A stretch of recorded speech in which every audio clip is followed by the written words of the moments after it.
हम फिर से लेकर आ चुके हैं आप लोगों के लिए शाम की सभी ताज़ा और बड़ी खबरें। एक एक कर आपको सारी खबरों की जानकारी देंगे आज देश दुनिया में क्या कुछ हो रहा है। दरअसल दोस्तों सबसे पहली जो बिग ब्रेकिंग न्यूज़ आ रही है आपको बता दोस्तों, बंगाल में मोदी सरकार की करारी हार। एकजुट हुआ पूरा बंगाल, एक ही सुर में बोला फिलहाल भारतीय जनता पार्टी को बंगाल में नहीं घुसने देंगे। इसके बारे में आपको विस्तार से बताएंगे। वहीं पर अगली बड़ी खबर में हम आपको बताएंगे दोस्तों, किसान नेता राकेश टिकैत को मिल रही जान से मारने की धमकी। जी हां दोस्तों, लगातार 3 दिन से राकेश टिकैत को जान से मारने की धमकी मिल रही है। इसके बारे में आपको बताएंगे क्या कुछ बोला है टिकैत ने। वहीं पर अगली बड़ी खबर में हम आपको बताएंगे दोस्तों, जी हां 14 तारीख के दिन खट्टर का होगा भयंकर विरोध। बाबा साहब अंबेडकर की मूर्ति को का जो यहाँ पर उद्घाटन नहीं करने देंगे। इसके बारे में भी आपको विस्तार से बताएंगे।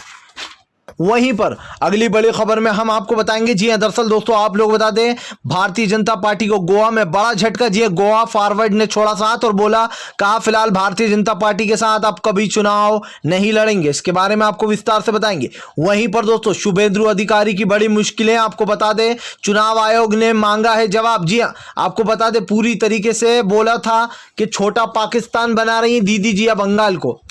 इसके बारे में भी आपको विस्तार से बताएंगे। वहीं पर दोस्तों किसानों की बड़ी रणनीति, बोले 2 तारीख के बाद से, जी हां यानी कि मई के बाद से संसद का घेराव करेंगे, आंदोलन को और तेज करेंगे और किसान इसमें जुटेंगे क्योंकि अब फसलें कट चुकी हैं। इसके बारे में भी आपको विस्तार से बताएंगे। वहीं पर दोस्तों तीरथ सिंह रावत का बेतुका और अजीब सा बयान। जी हां, बोले अगर मां अंबे का आशीर्वाद लेकर जाओगे तो फिलहाल कोरोना नहीं होगा। सोचिए दोस्तों, ये अंधभक्ति फैलाई जा रही है। इसके बारे में भी आपको विस्तार से बताएंगे। वहीं पर दोस्तों अगली बिग ब्रेकिंग में हम आपको बताएंगे, अखिलेश यादव हुए कोरोना पॉजिटिव। कहा फिलहाल जो लोग भी मेरे संपर्क में थे सब लोग अपना टेस्ट कराएं। इसके बारे में भी आपको विस्तार से बताएंगे। वहीं पर दोस्तों अगली बिग ब्रेकिंग में हम आपको बताएंगे दोस्तों, जी हां आपको बता दें यूपी में छुपाया जा रहा है मौत के आंकड़े, रातों रात घासलेट और तेल डालकर जलाया जा रहा है। इसके बारे में भी आपको विस्तार से बताएंगे। वहीं पर दोस्तों मुस्लिम समुदाय भड़का, बोले फिलहाल जो गोदी मीडिया तबलीगी जमात को बदनाम कर रही थी अब उसे कुंभ का मेला नहीं दिखाई दे रहा। जी हां, उससे भी 4 गुना ज्यादा भीड़ है दोस्तों कुंभ के मेले में, लेकिन गोदी मीडिया सिर्फ मुसलमानों को बदनाम करने में लगी थी। इसके बारे में भी आपको विस्तार से बताएंगे। वहीं पर दोस्तों अगली बिग ब्रेकिंग में हम आपको बताएंगे, मोदी सरकार की हो रही हर जगह दोस्तों थू थू। दरअसल आपको बता दें लगातार कोरोना के केस बढ़ने में दोस्तों प्रधानमंत्री का बड़ा हाथ, वैक्सीन दूसरे देशों में बांट दी गई, ऑक्सीजन की कमी, पूरी तरीके से दोस्तों गरीब और मजदूर परेशान। इसके बारे में भी आपको विस्तार से बताएंगे। वहीं पर दोस्तों अगली बिग ब्रेकिंग में हम आपको बताएंगे, महाराष्ट्र में आज रात 8 बजे से जो यहाँ पर कर्फ्यू लगाया जाएगा। हालांकि लॉकडाउन तो नहीं है दोस्तों, लेकिन लॉकडाउन जैसी सख्तियां करी जाएंगी, जिसमें आपको बता दें ब्यूटी पार्लर वगैरह जो सारी दुकानें इसको बंद रखा जाएगा एंड जो बार वगैरह वो खुले हुए होंगे। सोचिए ये लॉकडाउन लगाया गया महाराष्ट्र का। इसके बारे में भी आपको बताएंगे। तो सारे खबरें एक एक कर देंगे। फिलहाल खैर चलिए बढ़ते हैं सबसे पहली और सबसे बड़ी खबर की ओर। दरअसल दोस्तों आप लोग बता दें बंगाल में मोदी सरकार की करारी हार। जी हां दोस्तों आपको बता दें बंगाल में एकजुट हुई जनता, ममता बनर्जी का दांव कर गया काम। दरअसल दोस्तों 24 घंटे के लिए ममता बनर्जी को बंगाल में बैन कर दिया गया था, लेकिन इसका असर कुछ उल्टा देखने को मिला। जहां एक तरफ मोदी की रैली से ज्यादा जो ध्यान था दोस्तों लोगों का वो ममता बनर्जी के धरने पर था। और यही कारण था दोस्तों जो कल ममता बनर्जी गांधी जी की, महात्मा गांधी जी की प्रतिमा के नीचे बैठी रही, जिसके बाद लोगों का ध्यान गया और कल पूरी तरीके से ममता बनर्जी छाई रही। आपको बता दें दोस्तों ममता बनर्जी ने बंगाल में एक नया इतिहास रच दिया। जहां एक तरफ भारतीय जनता पार्टी ये दावे करती रही कि वो 200 से ज्यादा सीट लाएगी, वहीं दूसरी तरफ ममता बनर्जी ने इतिहास रच दिया। जी हाँ, और माना जा रहा है दोस्तों पूर्ण बहुमत के साथ ममता बनर्जी की जो सरकार है दोस्तों बंगाल में वो बनती हुई नजर आ रही है, क्योंकि जो जनता का सपोर्ट मिल रहा है, या फिर यूं कहते हैं कि जनता जो ममता दीदी के साथ है वो अपने आप में एक बड़ी बात है। और इसलिए भी है क्योंकि दीदी अकेली हैं और भारतीय जनता पार्टी में बड़े बड़े दिग्गज नेता जो है दोस्तों बार बार जाकर रैलियां कर रहे हैं। उसके बाद भी ममता दीदी को हराने की जो सारी कोशिशें उनकी वो लगता है नाकाम हो रही हैं फिलहाल।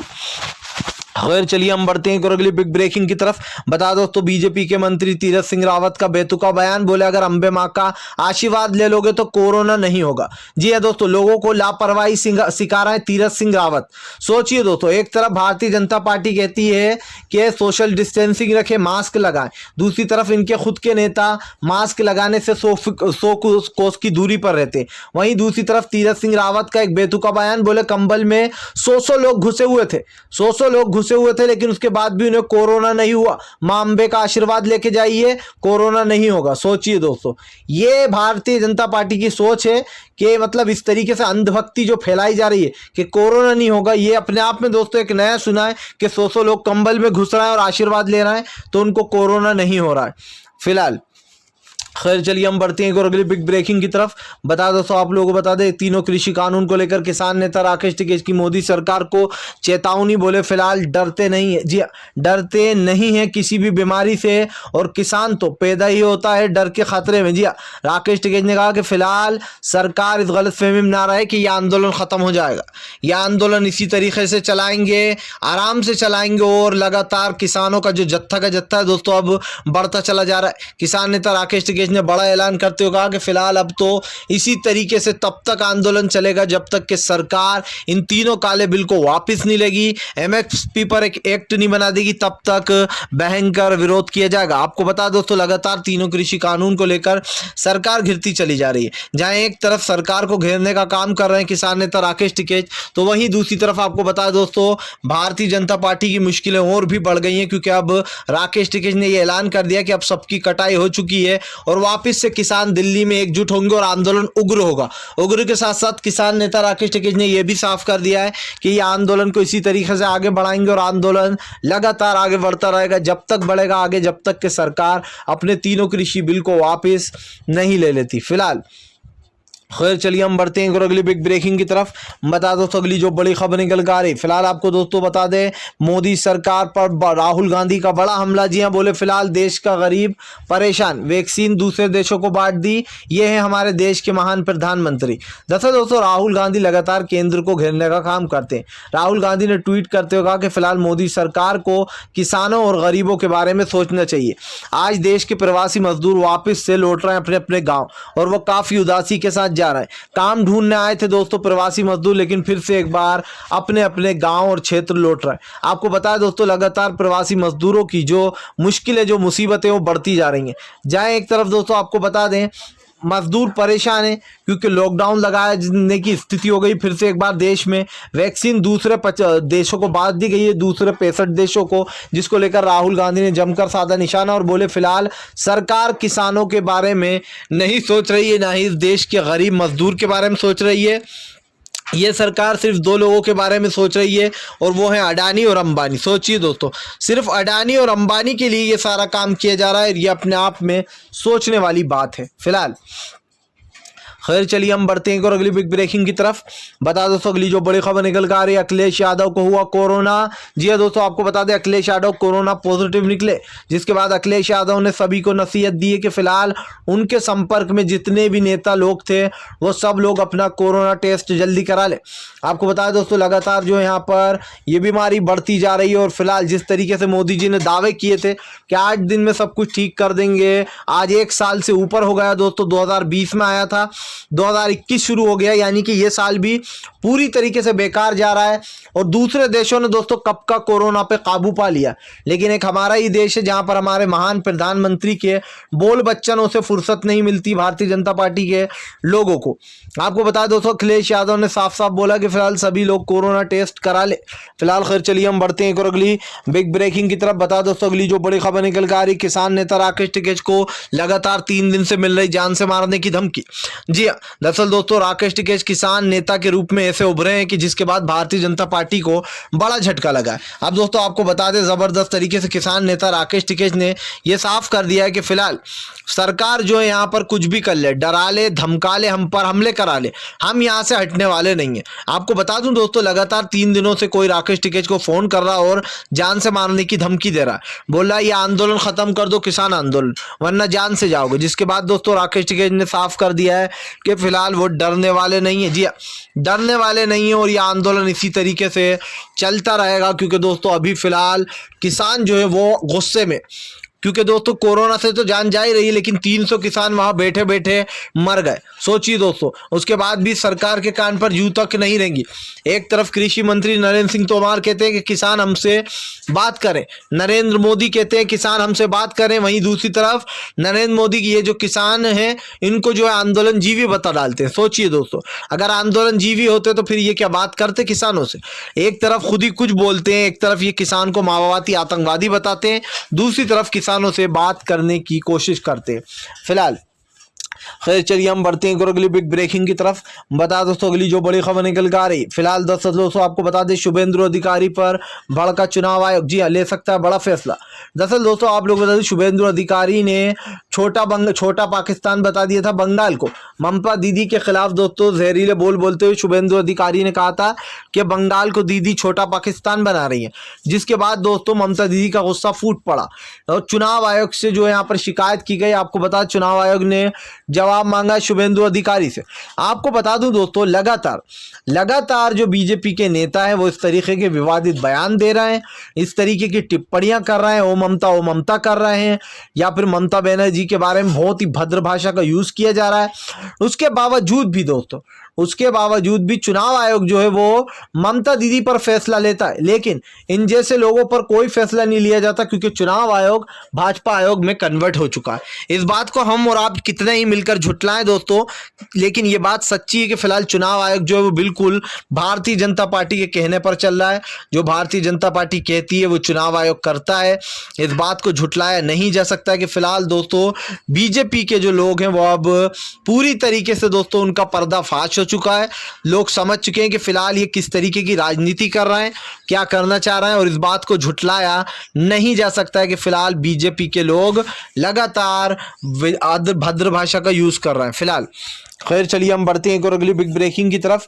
बता दो अगली जो बड़ी खबर निकल कर आ रही है, आपको बता दोस्तों तीरथ सिंह रावत के बयान पर लोगों ने जमकर ली चुटकी। जी हाँ, बोले अंबे माँ के आशीर्वाद लेने से 100 लोग एक साथ सोएंगे तो कोरोना नहीं होगा। जिसके बाद दोस्तों लोगों ने सोशल मीडिया पर घेरना शुरू कर दिया। बोले ये अजीब सीएम बनाया अब की बार उत्तराखंड का, जिसने आते ही अपनी जोकरगिरी शुरू कर दी है। सोचिए दोस्तों, कभी इनको लड़कियों की फटी जींस से प्रॉब्लम होने लगती है, कभी ये कहते हैं कि अपने घर में 20-20 बच्चे पैदा क्यों नहीं करें, कभी ये कहते हैं कि अंबे माँ का आशीर्वाद ले लो तो कोरोना होगा ही नहीं। इस तरीके की दोस्तों बातें जो है वो एक तीरथ सिंह रावत जैसा इंसान ही कर सकता है, क्योंकि इनकी लैंग्वेज जिस तरीके से ये बात करते हैं, चाहे वो महिलाएं हो या पुरुष हो दोस्तों, उनके बारे में जिस तरीके से ये बोलते हैं, इसे देखकर एक चीज़ तो साफ है कि फिलहाल बीजेपी के लोगों में दोस्तों ज़रा सा मादा नहीं है। फिलहाल खैर चलिए हम बढ़ते हैं अगली बिग ब्रेकिंग की तरफ। बता दोस्तों अगली जो बड़ी खबर निकल कर आ रही, फिलहाल दरअसल दोस्तों आप लोग बता दें 24 घंटे में दोस्तों कोरोना हुआ बेकाबू, 60,215 मामले नए आ गए। जी हाँ दोस्तों, पिछले 24 घंटे में दोस्तों 60,215 मामले नए। आपको बता दें घिर गई मोदी सरकार। दरअसल दोस्तों जो आंकड़े हैं अब उनको छुपाने की भी कोशिश की जा रही है। आपको बता दूं यूपी में लगातार मौतों का ढेर लग गया है, लेकिन रातों रात शवों को जलाया जा रहा है पेट्रोल और डीजल डालकर, और ये आंकड़े छुपाए जा रहे हैं। ये आंकड़े दोस्तों सरकार छुपाने में लगी है। एक तरफ देश बर्बादी की ओर बढ़ रहा है, दूसरी तरफ सरकार जो है दोस्तों वो पूरी तरीके से इन आंकड़ों को छुपा रही है। सोचिए मौतें हो रही हैं दोस्तों, लोग अपने परिजनों को खो रहे हैं, खोने का दुख है, लेकिन फिलहाल जिस तरीके से लोगों का गुस्सा फूट रहा है, ये कहना गलत तो नहीं होगा दोस्तों कि फिलहाल भारतीय जनता पार्टी के जो लोग हैं वो फिलहाल घपलेबाजी करने में नंबर 1 की पोजीशन पर आते हैं। इन आंकड़ों को भले ही छुपा लिया जाए, लेकिन सच्चाई लोगों के सामने आ चुकी है कि मोदी सरकार कोरोना से निपटने में पूरी तरीके से फेल हो गई। इस देश के लोगों को दोस्तों अंधकार में धकेला है। फिलहाल खैर चलिए हम बढ़ते हैं और अगली बिग ब्रेकिंग की तरफ। बता दोस्तों अगली जो बड़ी खबर निकल कर आ रही, शिवराज सिंह पहुंचे वोट मांगने तो व्यापारी संघ ने दौड़ा डाला। जी हां दोस्तों, आपको बता दोस्तों मध्य प्रदेश में शिवराज सिंह चौहान वोट मांगने पहुंचे थे, जिसके बाद व्यापारी लोगों का गुस्सा फूट पड़ा और शिवराज सिंह चौहान के खिलाफ लोगों ने जमकर नारेबाजी की। न सिर्फ नारेबाजी की बल्कि दोस्तों शिवराज सिंह चौहान के खिलाफ मोर्चा खोल के रख दिया। आपको बताया दोस्तों लगातार भारतीय जनता पार्टी के लोग घिरते चले जा रहे हैं। जहां एक तरफ शिवराज सिंह चौहान का जमकर विरोध हुआ, पुलिस को दोस्तों लाठीचार्ज भी करना पड़ी। लोगों ने कहा कि फिलहाल रैलियों में कोई कोरोना नहीं है, लेकिन दुकान खोलने में कोरोना आ जाता है। जी हाँ, और इस तरीके से दोस्तों जिस तरीके से ये आंकड़े निकलकर सामने आए और कोरोना वहां पर बंगाल की रैलियों में नहीं फैल रहा है। कुछ लोग तो दोस्तों जो है यहाँ पर इस पर राजनीति पर भी उतर आए कि फिलहाल हम तो मास्क लगा रहे हैं, मास्क लगा लेंगे, लग जाएगा। खुद जेपी नड्डा बोलते हैं, खुद अमित शाह जो है मास्क नहीं लगाते, प्रधानमंत्री नरेंद्र मोदी खुद मास्क नहीं लगा रहे हैं। अब किससे क्या बोले दोस्तों, जब आप लोग खुद ही फॉलो नहीं करोगे रूल्स रेगुलेशन, तो उसके बाद आप किसी और से ये उम्मीद कैसे रख सकते हैं कि वो जो यहाँ पर कोरोना की गाइडलाइन को फॉलो करे। ये अपने आप में बड़ा सवाल है। फिलहाल अगर आप भी शांतिपूर्ण ढंग से पीएम की इन सभी गलत नीतियों का दिल से विरोध करते हो और आप मानते हैं सरकार बस एक तानाशाह सरकार है, इसको तत्काल में अपना इस्तीफा दे देना चाहिए, तो इस वीडियो को ज़्यादा से ज़्यादा शेयर कीजिए, लाइक कीजिए। और अगर आप हमारे चैनल पर पहली बार आएँ तो सब्सक्राइब करने के साथ साथ पास में एक घंटी आएगी यानी कि बेल आइकन, उसको ज़रूर दबाएं ताकि हमारे हर वीडियो की अपडेट आपको मिल पाए।